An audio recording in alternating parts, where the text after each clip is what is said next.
こんにちは。金子でございます。ということで、本日の食材がこちら。マダイっていうことでね、それではこちらをさばいていく。はい、改めまして、本日の食材がこちら。マダイ。っていうことでね、以前奇形のカンパチの動画を上げたんですけど、で、あの動画でね、こういうお魚もいるんだっていうのを知ってくださった方、たくさんいると思います。でね、あの動画ちょっと補足なんですけど、僕は養殖業者さんの友達もいなければ、水産大学を出たわけでもないので、どういう理由でああいう風な奇形が生まれるかとかはわからないんですけど、市場に通って魚を見てる身として、ああいう動画を撮影しました。で、それで今日なんですけど、こちらのマダイをちょっと見てほしいです。ちょっと普通のマダイと違うの分かりますかね？そうなんですよね。ちょっと頭がへこんでるんですよ。これも奇形のタイなんですよね。で、カンパチの動画で、奇形の魚は丸の状態では市場にはほとんど出回らないよって言ったんですけど、あの動画投稿してから、いや、ちげえと思って。マダイの奇形魚は市場に結構出てるわと思ってね、今日買ってきました。で、カンパチとか、ああいうブリの、ああいうグネグネした魚っていうのは本当にね、ほとんど見ないです、市場では。でもこういうね、例えば頭がちょっと凹んでたりだとか、で、こういう形のタイをひょっとこって言ったりします。で、あとは、目がないものを目なしって言ったりだとか、この目つきがね、すごく細いやつがいるんですよ。この黒目が。この黒目がね、丸くて綺麗ですけど、黒目が猫みたいにまっすぐなやつもいるんですよね。そういうのを目つきって言ったりだとか、で、タイの中にもああやってグネグネ曲がってる曲がりってやつもいたりだとか、今日結構買ってきたんですけど、これもひょっとこですね。こう結構顔がね、ボコッとなってます。で、あとはこいつ。尻尾がちょっとないの分かりますか？この尻尾がちょっと上に上がってるの分かりますかね？これも曲がりの一種ですね。で、これも一応奇形大で買ったんですけど、これはでもあんま目立たないですね。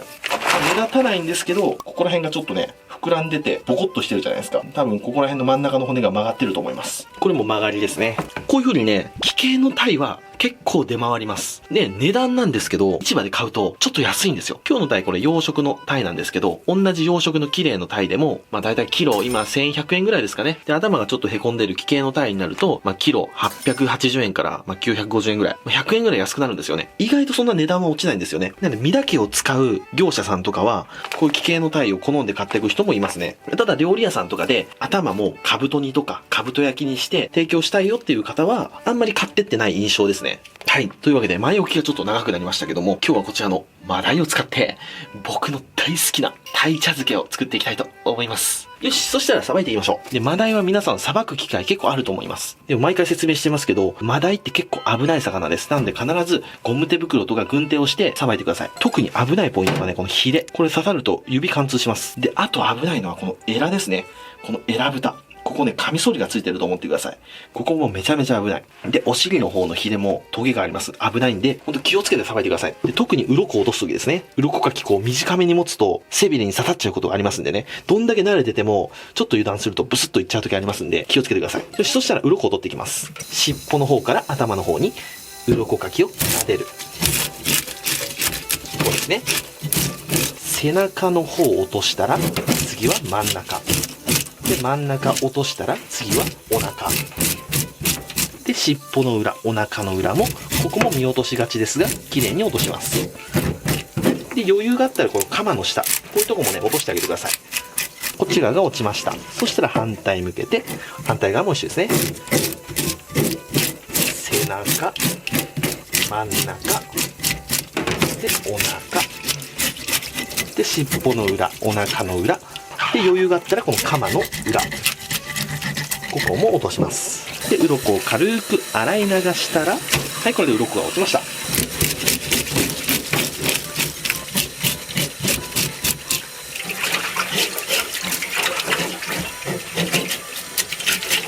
はい、そしたらさばいていきます。そしたらまずエラを抜いていきます。で、エラを抜く場合は、いろいろやり方あるんですけど、僕はこうやってエラ開けて、エラの付け根を確実にこうやって、出刃で切り落として、こことここですね、2箇所。そしたら立てて、包丁でぐるりっとやります。そうするとエラ取れます。エラ開けて、エラの付け根。ここをぐり、ぐり。で、刺して、くるりっと。はい、そしたらエラが取れましたら、次は頭を落としていきますね。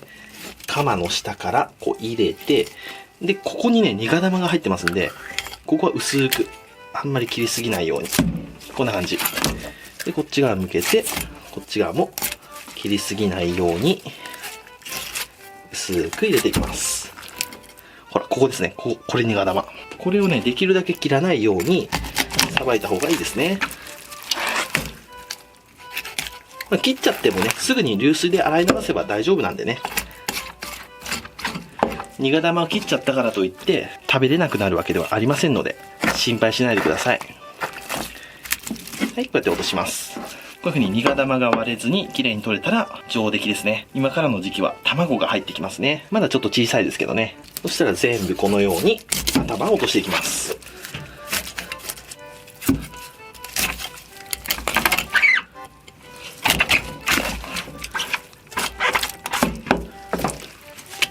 お、これは白子ですね。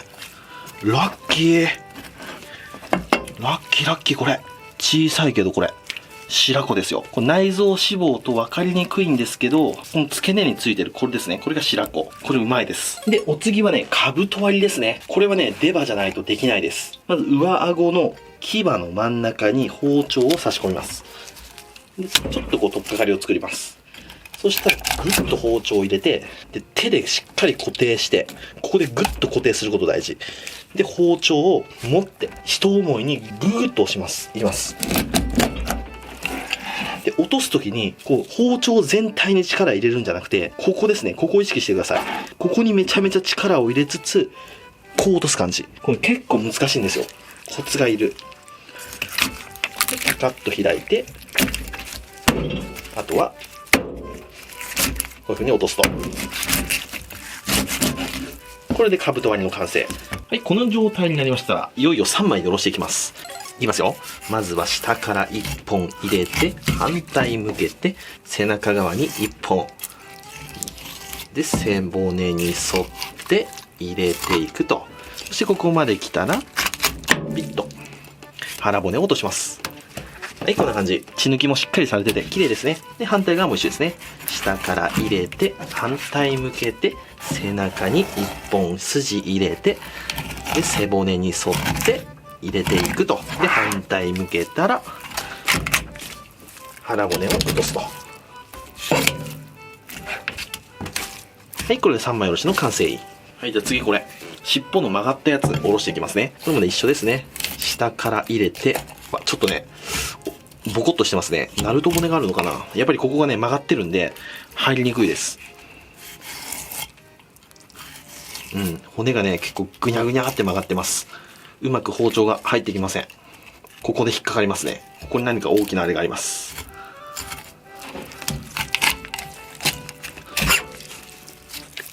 はい、こんな感じ。これ外見からだと分かりにくかったんですけど、ここちょっと曲がってますよね。曲がってるのと、ここら辺もちょっとボコボコっとしてます。ほんとこんだけのことなんですよね。身が少ないとかではなくてね、ほんと骨がちょっと曲がってるだけ。で、こういった方がいいか。そうですね。裏側はこっちからこう、腹骨落とした方が早いですね、仕事が。次はこの子ですね。尻尾がない子。骨はどうなってるんでしょうか。ここ曲がってますね。包丁が入りにくい。一番難しいな、これ。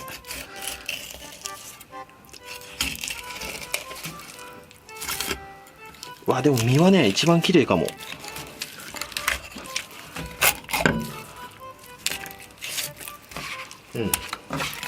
身は一番美味しそうですね。ピカピカ。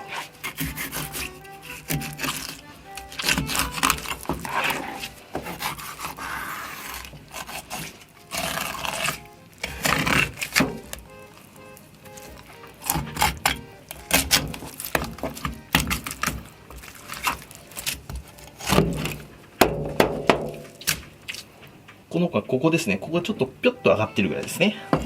そしたらここまで来ましたら、あとは腹骨をすいて、スッと、こんな感じ。ここで落としますと。ここの腹骨、ここめちゃめちゃいい出汁出ます。いい出汁が出るんですけど、養殖のマダイの腹骨は脂がすごいんですよ。なので、入れすぎると、ちょっとスープがコテコテになったりします。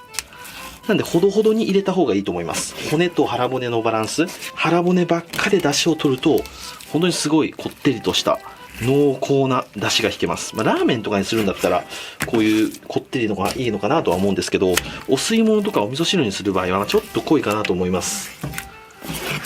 はい、そしたら次は皮を剥いでいきます。で、鱗を取った場合は、半分に割った方が引きやすいです。血合い骨がここに入ってますんで、これも取っちゃってください。ピッと。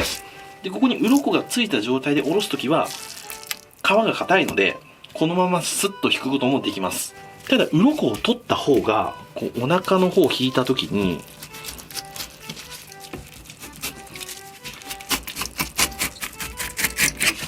こうやってね、白が残りやすいんですよね。タイの刺身はね、赤い上のこの白い膜、これが程よくついてた方が刺身にした時にとても美味しそうです。鱗取って皮を引いた方が、これが残りやすいですね。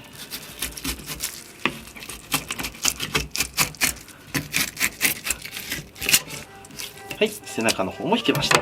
で、これがタイの縁側ですね。これも美味しいです。これはこれで取っときましょう。もう一度いきますよ。まずは半分に落とします。血合い骨を落としますね。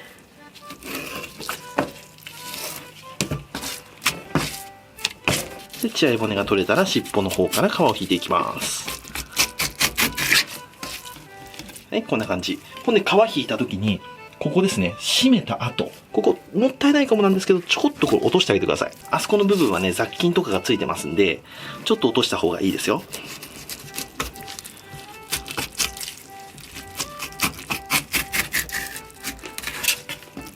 はい。そしたら塩水を作って、こちらのマダイを一度塩水で洗っていきます。これで表面に残ってる汚れ、ぬめり、そして身の中に入ってる余計な水分が出てってくれますんでね。これ塩水処理と言います。これやってあげるとね、刺身のレベルがぐんと上がりますんでね。で、真水で洗っちゃうと身がブヨブヨになっちゃいますんで、必ず塩水で洗ってください。で、タイの身を重ねる時なんですけど、このタイの皮目の赤いところ、ここと白い身を重ねると、この赤い色素がここの身に移りますんで、こう重ねる場合は必ず身と身の方を重ねて保管する。こういう感じですね。で、身と身を重ねるときにこうペーパーを1枚かまして、で、こうかますとまた水分が取れていいのかなと思いますよ。はい、これで一応仕込みの完成。そしたら今日使うのはこの背中の1本。で、あとお腹の脂の乗ってそうなとこ、これ1本使いましょう。そしたらちょっとだけ水で戻した昆布にお酢をぬりぬりぬりぬりとぬりぬりします。で、そこにマダイの身を乗っけて昆布でプレス。で、ラップに包んで、で、これで1日ぐらい昆布で締めていきます。それじゃあ1日後に移動。さあ、1日経過しましたよ。ちゃんと期限守りました。さあ、どうでしょうか。ペロペロペロペロ。うわ、いいですね。わかります？この色。飴っぽい、このべっこう飴みたいな色。これが昆布の旨味なんですよ。そしたらこれを薄く切っていきます。こんなもんにね。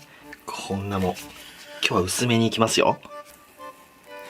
あ、すごい。もっちーっとしてますね。まあ、4切れぐらいでいいでしょう。こんな感じ。そしたら切り身の準備はこれで OK で、お出汁を作っていきましょう。お鍋に昆布、必ず戻し汁を入れてください。戻し汁と昆布もどさっと。で、火にかけます。で、その間にこちらですね。タイのアラ。で、タイのアラは血合いとか鱗とかしっかりと取って、で軽く塩振って、臭みを落として、ペーパーでしっかり水気を切って、一度焼き上げます。焼き上げたものがこちらです。結構ね、パリパリに焼いちゃってもいいですよ。で、こうヒレとかはね、取っちゃいましょう。はい、そしたら沸騰直前で昆布を取り出します。で、そこにタイアラを入れていきます。で、ぐらぐらと沸かしていきます。これを沸かしてる間に、今日このお米をちょっと炙りましょうか。焼きおにぎりみたいな感じにして、ちょっとおこげみたいなカリカリ感もプラスしようかなと思います。そしたらこちらもぐらぐらと沸いてきました。で、こうやって昆布のぬめりがね、出てきますんで、この昆布のぬめりを取っていきます。はい、そしたら一度こちらをこします。はい、これでタイと昆布のお出汁の完成。そしたらこれを急須に注いで、そしたらお椀に先ほど焼いたおにぎり、これを乗っけて、でその上にタイの昆布締めをたっぷりと1枚2枚3枚でもう満タンだな。そしたらかぼすを切って吸い口としてちょこんと添えます。はい、これでひとまずタイの昆布茶漬けの完成。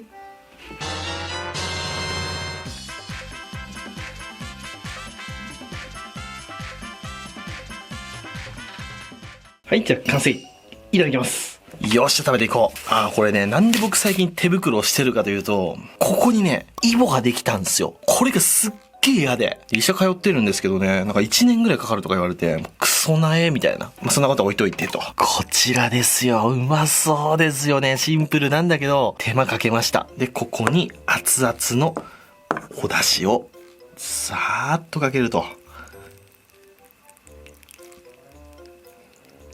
よし。よし。これです。そしたらこのご飯を崩して、そしたらこちら、いただきます。うめえ。久々にお店の味来てしまったな。タイの昆布締めはうまいのは当たり前のことで、お出汁も昆布とタイの旨味でめちゃめちゃうまい。で、お米をね、こういう風にカリッと焼いたことによって、この焼き目がね、ブブあられみたいな、そういうね、カリカリとした食感になってね、とてもお茶漬けとしていい味を出してくれてます。で、このほのかに香るカボスの香り、これがうまいんだ。サラサラーっといけちゃいますね。完食です。もう当てがないので、今日のお飲み物は、なし。初めてじゃないですか。お飲み物なしの回。刺身か塩焼きかなんか、もう一品作ればよかったなぁと、後悔してます。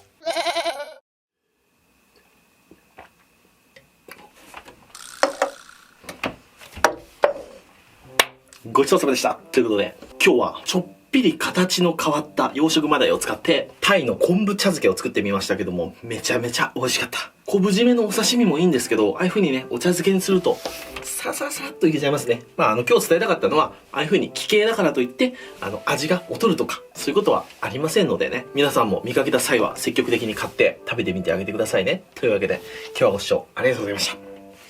バイバイ。